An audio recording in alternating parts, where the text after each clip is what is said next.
형제 자매님들 반갑습니다. 예수님이 마태복음 16장에 그 표적을 구하는 유대인들에게 이런 말씀을 했습니다. 저녁에 하늘이 붉으면 그 다음날 날씨가 어떻게 된다고요? 맑다고 했습니다. 그리고 아침에 하늘이 붉고 흐리면 그날 날씨는 어떻게 된다고요? 저보다 잘 모르시는 것 같네요. 맑고.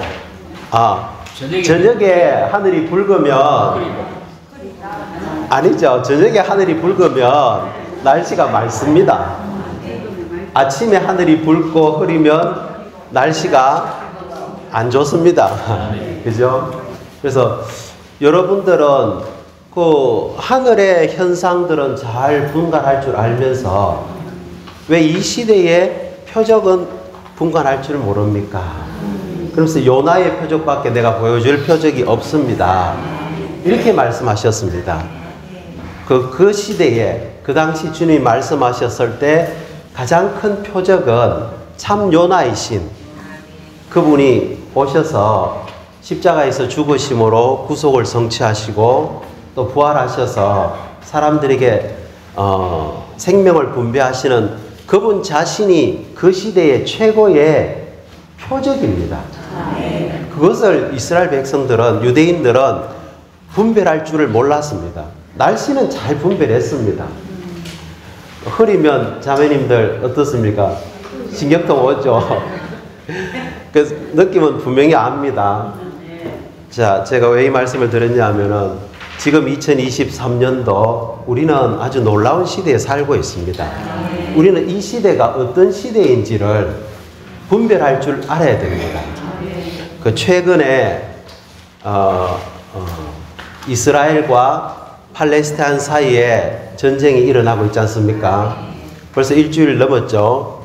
수천 명의 사람들이 죽었고 많은 사람들이 이렇게 팔레스타인에 사는 사람들이 피난을 하고 있습니다. 대피하고 있습니다.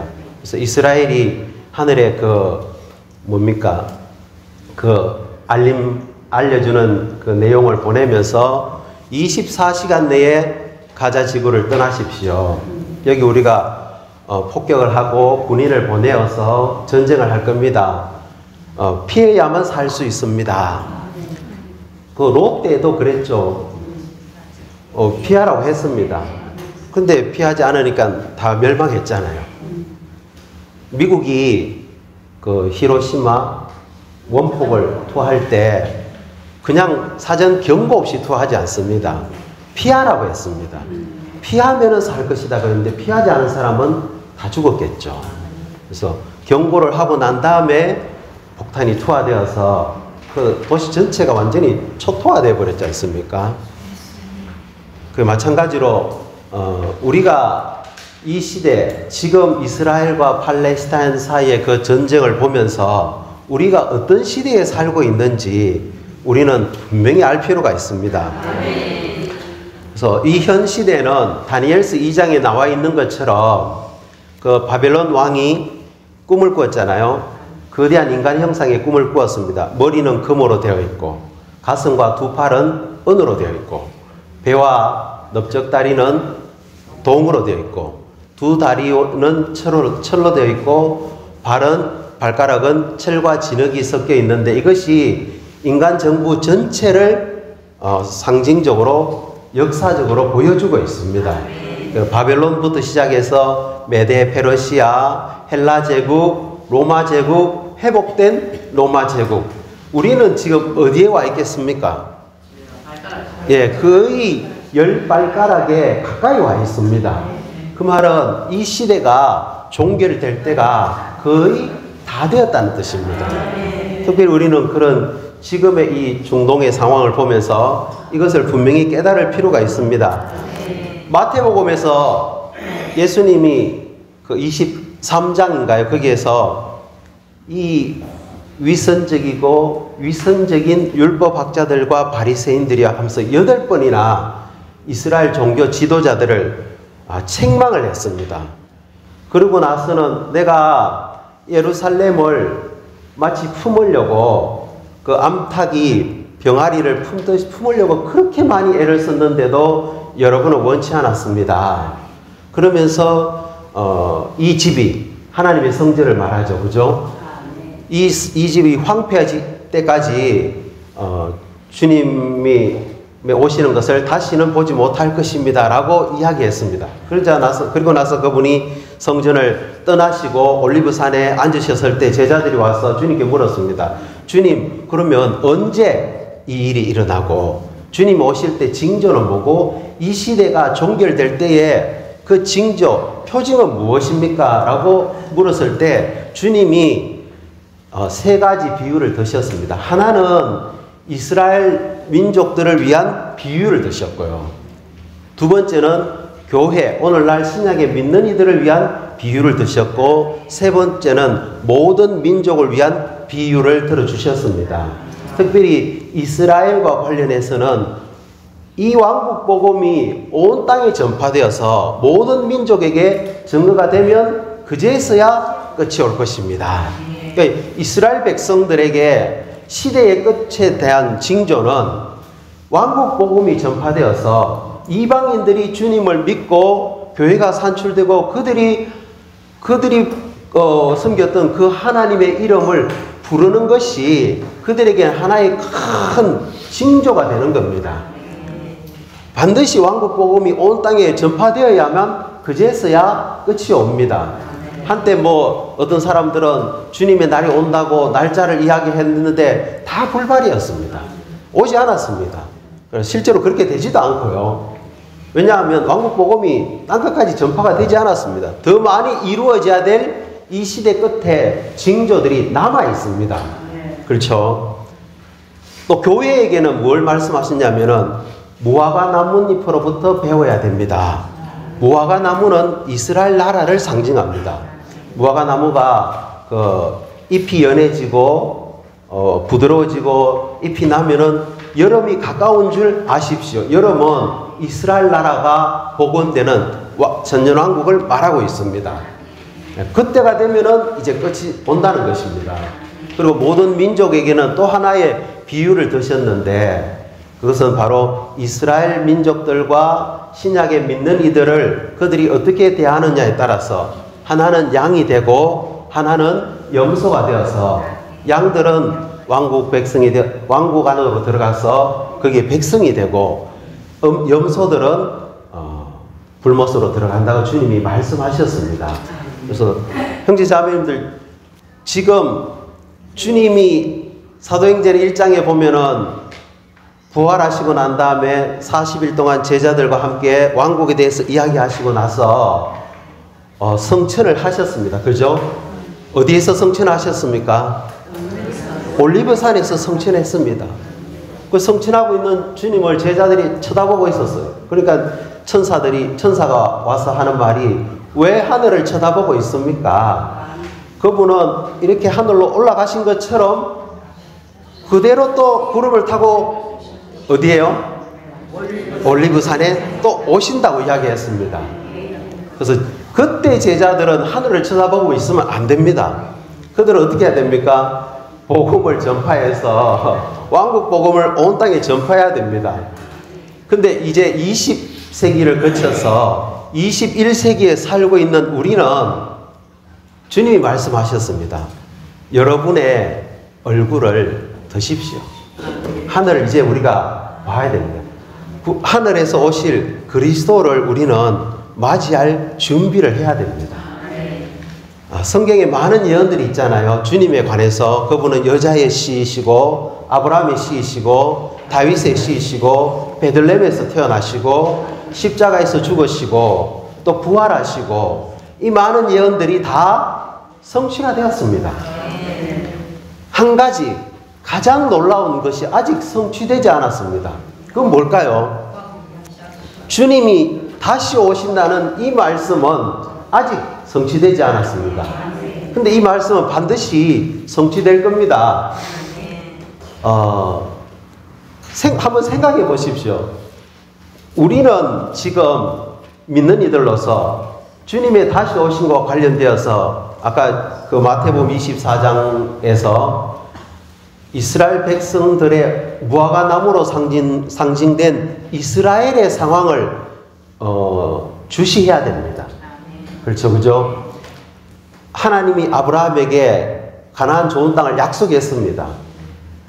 그리고 가나안 땅에 아브라함이 이주를 했죠. 그러나 그의 손자 누굽니까? 야곱과 그의 후손들 70명입니까? 70명이 이집트로 내려갔습니다. 거기서 400년 살다가 다시 모세를 통해서 가나안 땅으로 다시 돌아왔습니다. 그 땅을 이제 차지했죠. 맞습니까? 네. 여호수아를 통해서 전쟁해서 그 땅을 점령했습니다. 그리고 천년이 지난 다음에 다윗을 통해서 거기에 왕국이 세워졌습니다. 그리고 한 50년 더 지나서 그의 아들 솔로몬이 거기에 성전을 건축했습니다.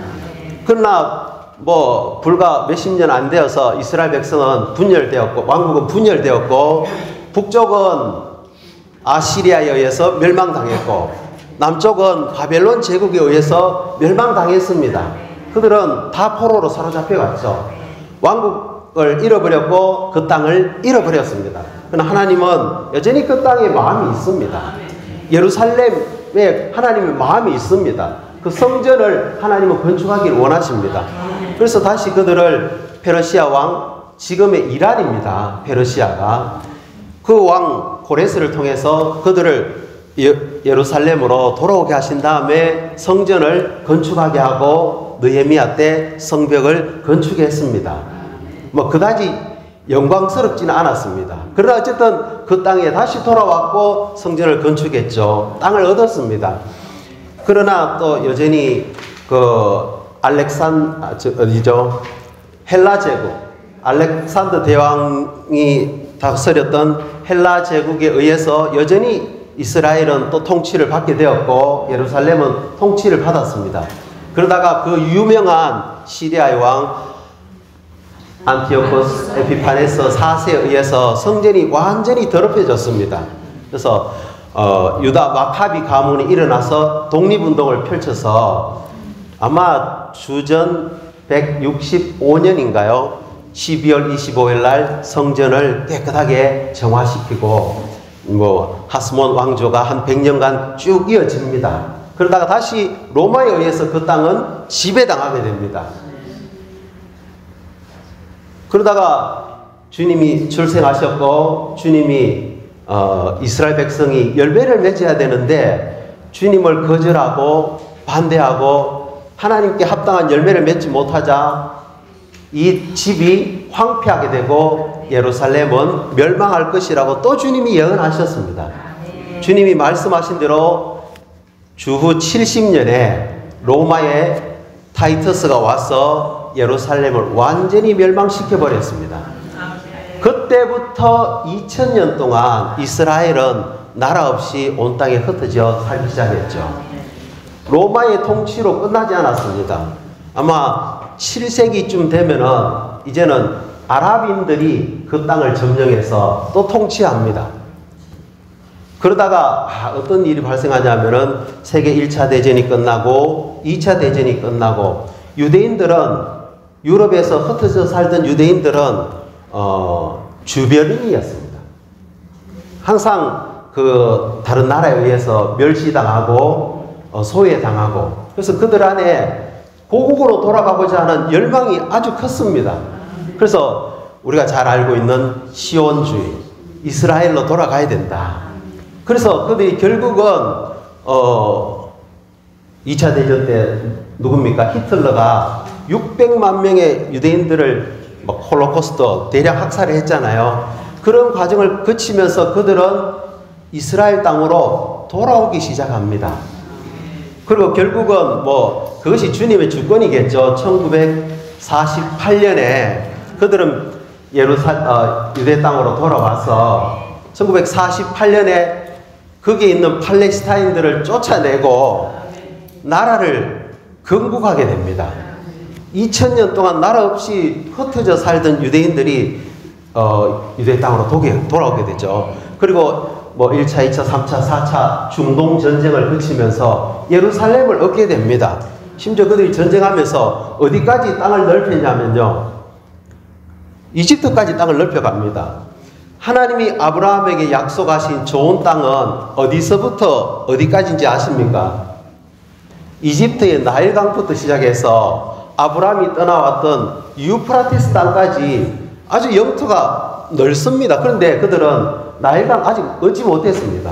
유프라테스강 아직 얻지 못했죠. 아직 이제 작은 부분만 얻고 있죠. 그 땅을 얻었습니다. 그게 1967년에 예루살렘을 얻게 되었지 않습니까? 주 예수님. 그러다가 이제 최근에 다시 한번 팔레스타인과 이스라엘 사이에 전쟁이 일어나고 있습니다. 성경에 이것들이 다 예언되어 있습니다. 그 에스겔서 38장에 보면은 북쪽에서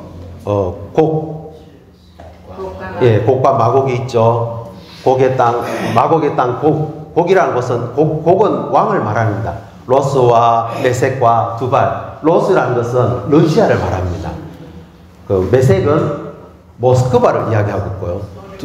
두발은 토볼스코. 다 이 러시아 쪽입니다. 북쪽에서 하나님이 어떻게 하냐면, 자 보십시오. 그 과거에도 이스라엘 백성들이 하나님을 버리고 율법을 버렸을 때 결국은 그들이 하나님이 페르시아와 누굽니까? 바벨론 제국을 사용해서 이스라엘을 징벌하셨습니다. 주 예수님 당시에도 주님이 오셨지만 이스라엘은 메시아를 거절했습니다. 그리스도를 거절했죠. 결국은 타이터스에 의해서 예루살렘이 완전히 멸망당했고 2000년 동안 나라 없이 살다가 600만 명이 나치에 의해서 죽게 됩니다. 마지막에 다시 한 번 더 이런 일이 또 일어납니다. 성전이 다시 세워지고 이스라엘이 적그리스도와 7년 조약을 맺고 3년 반이 지난 다음에 적그리스도가 언약을 파기하고 그의 군대들을 이끌고 와서 결국은 또 3년 반 동안 이 땅을 완전히 황폐하게 만들고 성전을 더럽히는 일을 하게 됩니다. 지금 이스라엘 인구가 거의 900만이 넘습니다. 근데 성경에 보면요, 그 900만의 3분의 2를 적그리스도와 그의 군대가 죽입니다. 3분의 2면 얼마입니까? 600만 명을 또 죽인다고 합니다. 남은 300만 명은 예루살렘으로 피합니다. 그런데 그 절반 150만 명을 또 포로로 사로잡아 갑니다. 남은 150만 명을 주님이 불을 보내어서 그들을 정결하게 하고 정년식 시험해서 결국 그들이 돌이키게 하고 주님을 영접하게 하고 주님 오셔서 그들을 구원하는 일을 합니다. 그래서 주님은 반드시 이 땅에 오십니다.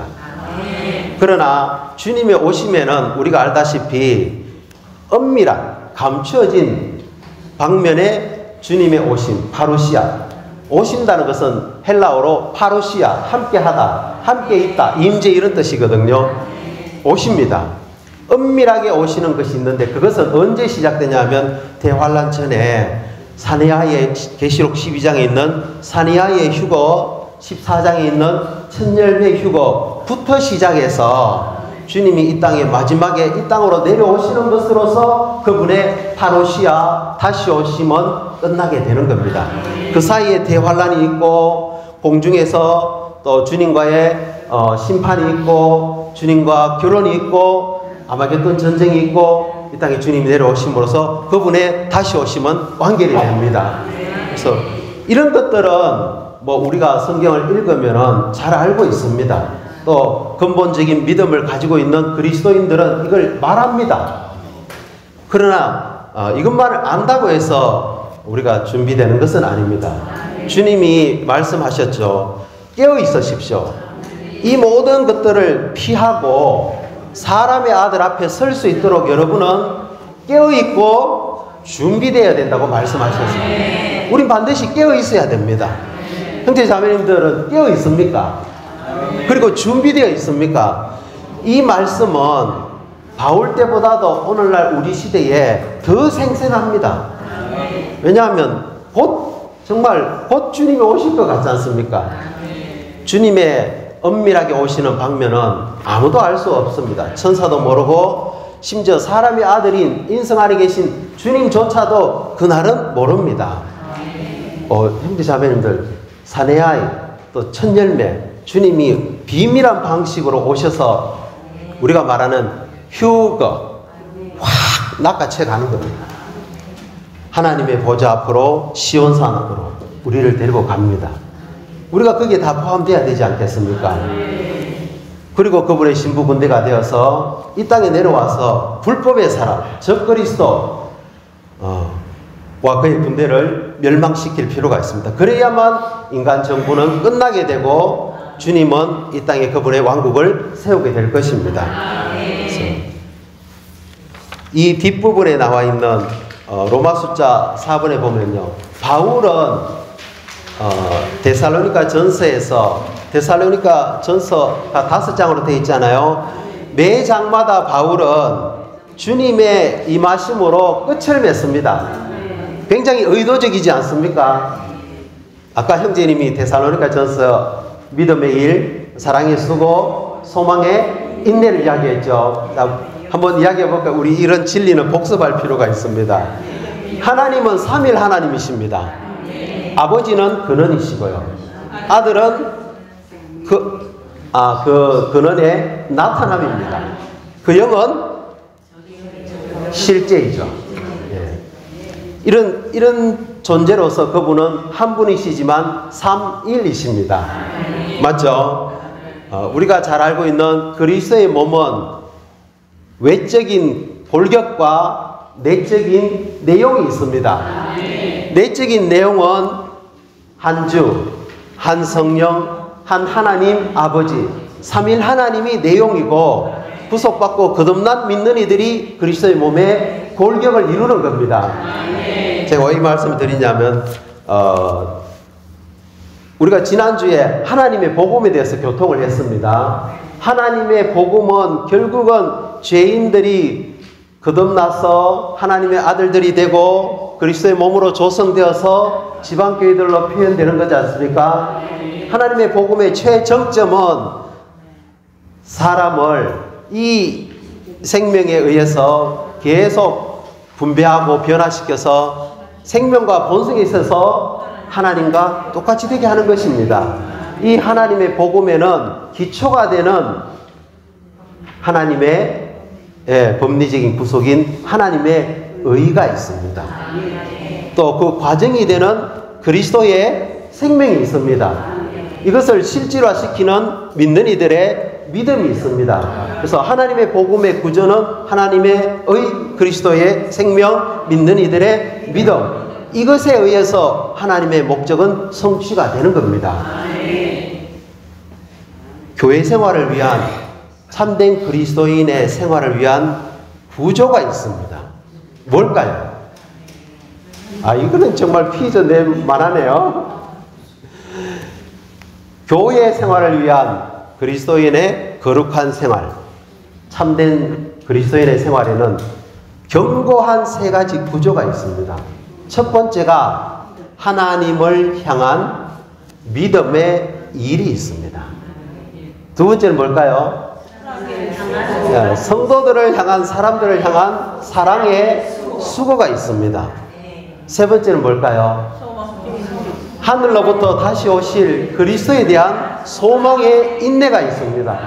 이 구조가 우리 안에 분명하게 세워져야 됩니다. 우리는 믿음으로 하나님을 접촉하고 받아들이고 누림으로써 하나님을 섬기는 겁니다. 뭘 하든 믿음으로 시작하는 겁니다.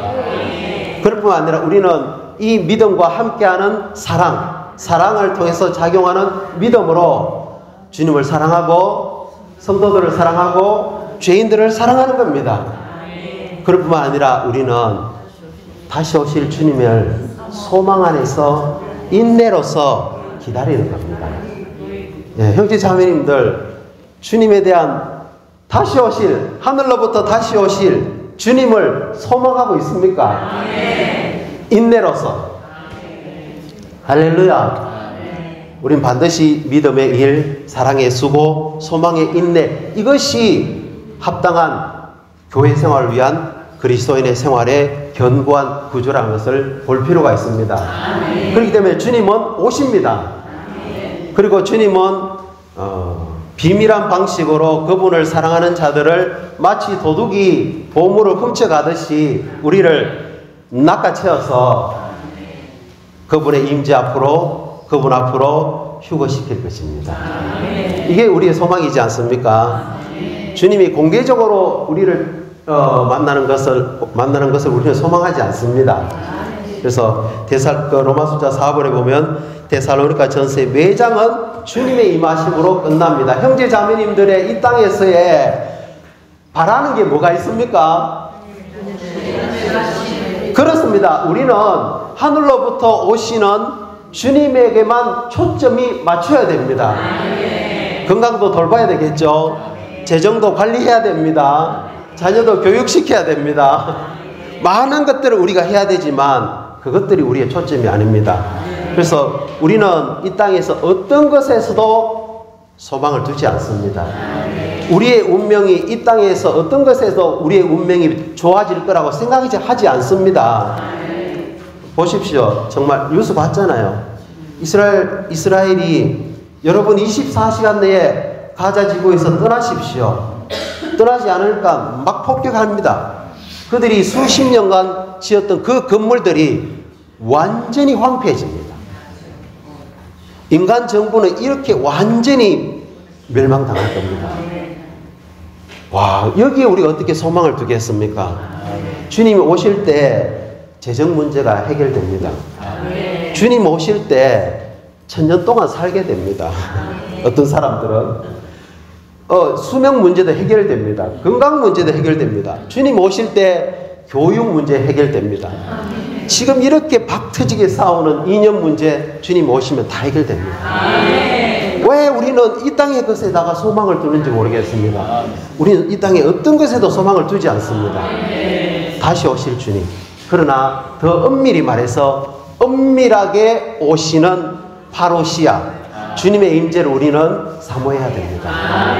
그러기 위해서는 우리가 로마서자 4번에 있는 이 8가지를 한번 읽어보겠습니다. 로마서자 4번 데살로니가 전서의 매장은 주님의 임하심으로 끝맺는다. 이것은 이 서신의 저자인 바울이 주님께서 다시 오시는 것을 매력과 격려와 목표와 경고로 삼아 주님께서 다시 오시는 것을 바라보며 살고 일했다는 것을 보여준다. A번 우리가 맞이하는 하루하루가 참으로 주님의 은혜이다. 그러므로 우리에게 오늘이 있고 여전히 호흡이 있는 한 우리는 주님을 사모하고 그분의 나타나심을 사모해야 하며 주님의 다시 오심을 기다려야 하고 그분의 다시 오심을 항상 격려로 삼아야 한다. 아멘. 그분의 다시 오심을 사모하기 원합니다. 그분의 다시 오심을 항상 격려로 삼기 원합니다. B번 우리는 절대로 하나님께 헌신하여 그분을 사랑하고 그분을 추구하고 그분을 살고자 하는 한 마음을 가져야 하고 하나님의 표현이 되도록 그분으로 조성되어야 한다. 형제 자매님들의 목적은 삶의 목표는 무엇입니까? 예, 하나님으로 조성되어서 그리스도를 살고 표현하는 것밖에 없습니다. 살든지 죽든지 내 몸에서 그리스도만 나는 확대하기를 원합니다. 그것이 죽음이든 죽는 상황이라도 나는 그리스도를 확대하기 원합니다.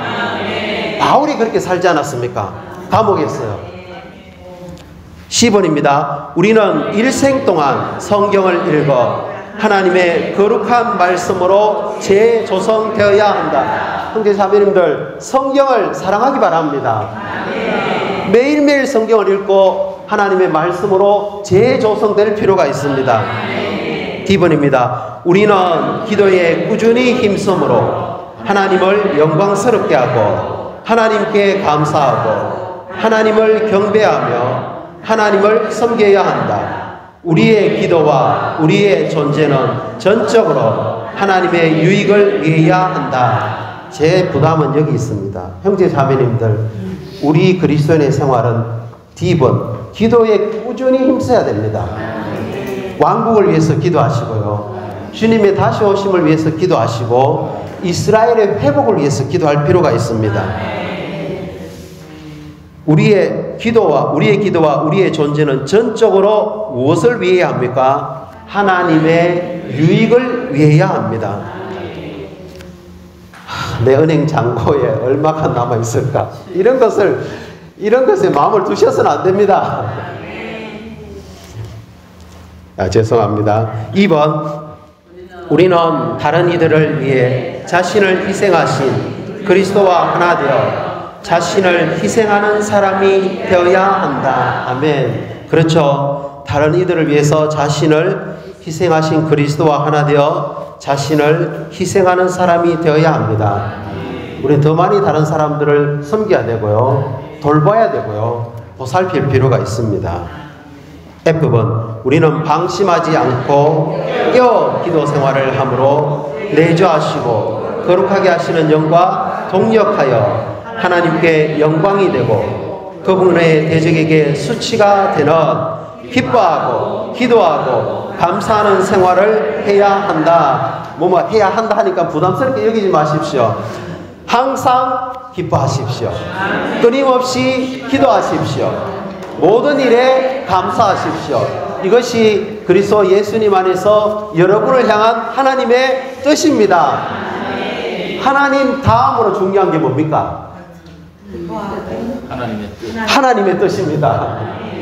하나님, 이 표현이 좀 이상하신데요. 정말 하나님 다음으로 중요한 것은 하나님의 뜻입니다.